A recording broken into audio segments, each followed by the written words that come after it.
Lisha mfumo kadri watu wanavyoenda. Waliendelea kuhubiri na kusema ufalme wa Mungu umekaribia. Kama injili inakuwa digital baadaye ni makosa. Maana Biblia inasema, sikia nakwambia, kama sisi tutakuwa wajanja Biblia inasemaje? Biblia inasema hivi, ngoja nikupe mfano. Wakati Mungu alipokuwa anaumba ulimwengu huu, akafika mahali akaumba viumbe au njiwa, kunguru, njiwa wa aina zote unaowaona.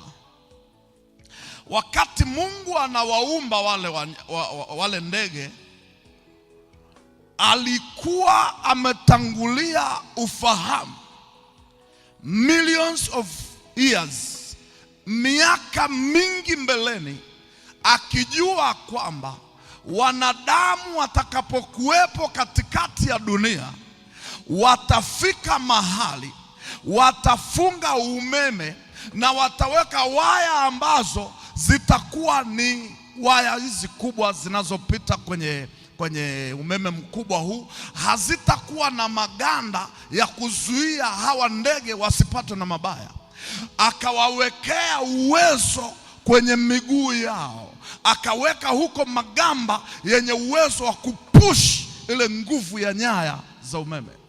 Alitangulia miaka milioni, miaka mingi zaidi kwa ajili ya kesho.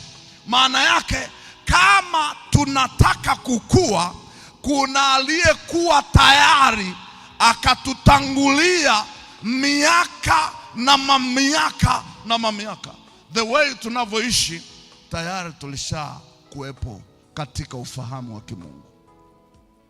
Praise the Lord.